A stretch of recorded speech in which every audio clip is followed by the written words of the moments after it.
안녕하세요. 포리의 부처님 말씀입니다. 여러분은 오늘 마음 깊은 곳에서 우러나오는 행복을 느끼셨나요? 우리는 매일 행복을 찾아 낯선 길을 헤맵니다. 더 넓은 집으로 이사하면, 더 좋은 차를 갖게 되면, 통장의 숫자가 늘어나면, 남들이 부러워하는 무언가를 손에 넣는 순간 비로소 진정한 행복이 찾아올 것이라 믿으며 쉴 새 없이 자신을 채찍질하곤 합니다. 하지만 그렇게 애타게 원하던 것을 모두 손에 쥔 뒤에도 마음 한편이 시리도록 텅 비어있는 듯한 공허함을 느껴본 적은 없으신가요? 손에 든 행복의 크기와 마음의 만족감이 꼭 비례하지 않는다는 사실에 고개를 갸웃거린 적은 없으신가요?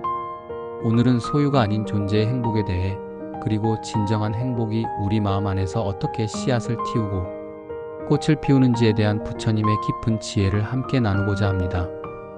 옛날 세상 모든 것을 가졌다고 해도 과언이 아닐 만큼 부유한 상인이 있었습니다.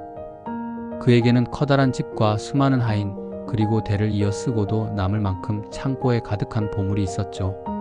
모두가 그의 부와 명성을 부러워했지만 정작 그는 단 하루도 마음 편히 잠들지 못했습니다. 가진 것을 잃을까 두려웠고 더 많이 갖지 못해 불안했으며 늘 채워지지 않는 갈증으로 밤마다 깊은 한숨을 내쉬었습니다.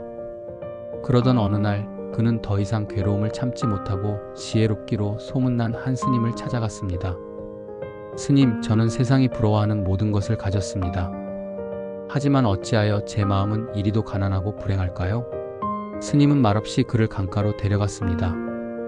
그리고는 강가에 흔하게 널린 작은 조약돌 하나를 주어 상인의 손에 쥐어주며 말했습니다. 이 돌을 강 저편으로 힘껏 던져보십시오. 그리고 그 돌이 떨어진 자리를 정확하게 기억해 두었다가 내일 다시 와서 바로 그 돌을 찾아오십시오. 상인은 스님의 말이 이해되지 않았지만 그 지혜를 믿고 조약돌을 강물에 힘껏 던졌습니다. 퐁 하는 작은 소리와 함께 조약돌은 물결 속으로 순식간에 사라졌습니다. 다음 날 상인은 강가로 나갔지만 그저 막막할 뿐이었습니다. 수만 개의 똑같이 생긴 돌들 사이에서 어제 던진 그 돌을 찾는다는 것은 불가능한 일이었습니다. 강물은 밤새 흘러 모든 흔적을 지워버렸죠. 결국 해가 저물도록 돌을 찾지 못하고 빈손으로 스님에게 돌아온 상인에게 스님은 온화한 미소를 지으며 물었습니다. 어찌하여 돌을 찾지 못하셨습니까? 스님, 강가에는 수많은 돌들이 있고 강물은 끊임없이 흘러 어제 그 자리를 찾는 것조차 불가능합니다. 어찌 그 작은 돌 하나를 찾을 수 있겠습니까? 그러자 스님이 잔잔한 목소리로 말했습니다. 바로 그것입니다. 세상의 모든 재물과 명예가 바로 그 조약돌과 같습니다.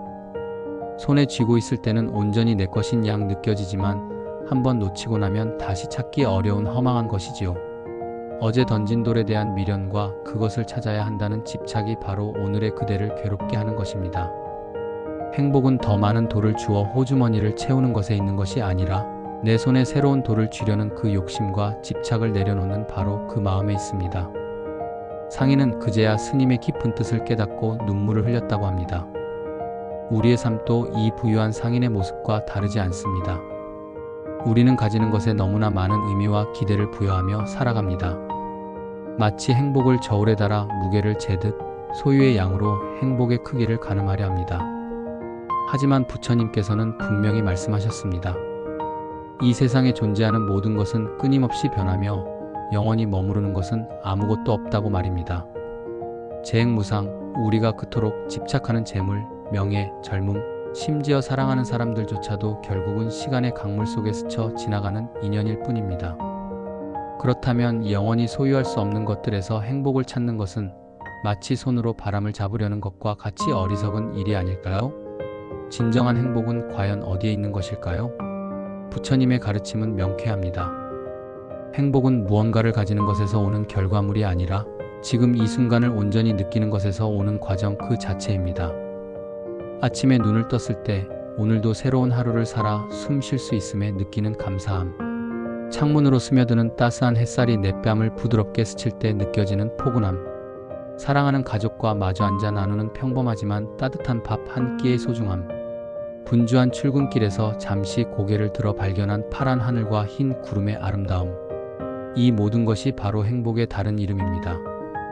우리는 너무나 많은 것을 이미 가지고 있음에도 더 많은 것을, 더 새로운 것을 가지려는 욕심에 눈이 가려져 내 주변에 지천으로 널려있는 소중한 행복들을 무심코 발로 밟고 지나치고 있는 것은 아닐까요? 마음을 지금 여기에 두는 연습을 해보십시오. 이것을 마음챙김이라 합니다. 차를 마실 때는 찻잔의 온기, 찬물의 색, 코끝을 맴도는 향과 목을 타고 흐르는 따뜻함에 온전히 집중해보세요. 길을 걸을 때는 발바닥이 땅에 닿는 단단한 감각과 무릎이 굽혀지는 움직임, 귓가를 스쳐가는 바람의 소리를 느껴보세요.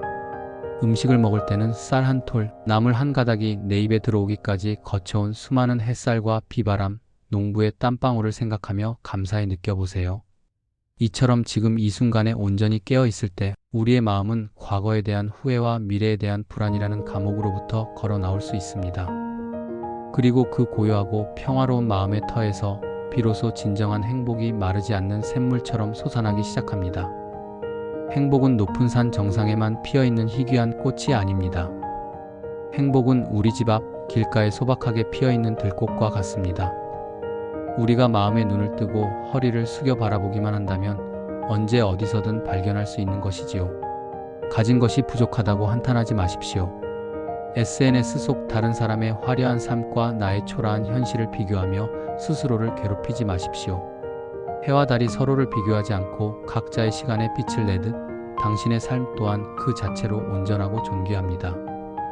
대신 지금 내가 누리고 있는 것들에 진심으로 감사하는 마음을 내어보세요. 건강하게 숨 쉴 수 있는 몸, 비바람을 피할 수 있는 집, 마음을 나눌 수 있는 친구나 가족.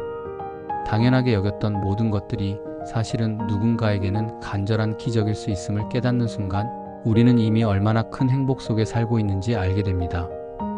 나아가 부처님께서는 진정한 행복은 함께 나눌 때 더욱 커지고 단단해진다고 하셨습니다. 나 혼자만의 행복을 추구하는 이기적인 마음의 벽을 허물고 주변의 이웃에게 따뜻한 말 한마디, 조건 없는 작은 미소를 건네보세요.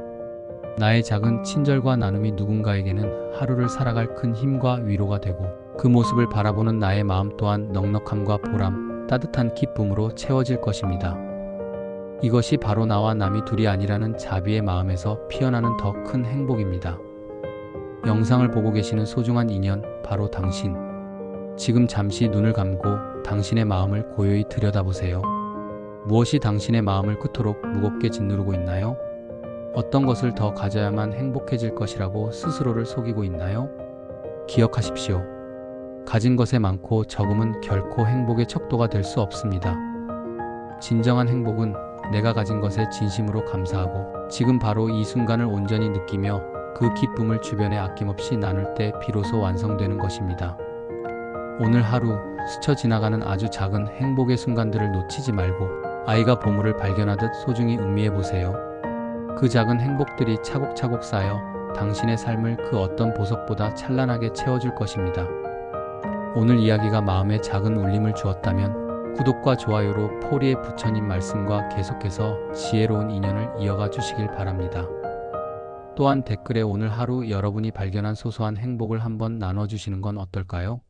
따뜻한 차 한 잔의 여유, 맑은 하늘을 본 기쁨처럼 작은 나눔들이 모여 서로에게 큰 위로와 행복을 전해줄 것입니다. 여러분의 마음속에 언제나 평화와 행복이 강물처럼 흐르기를 기원하며 오늘의 말씀을 마칩니다. 감사합니다.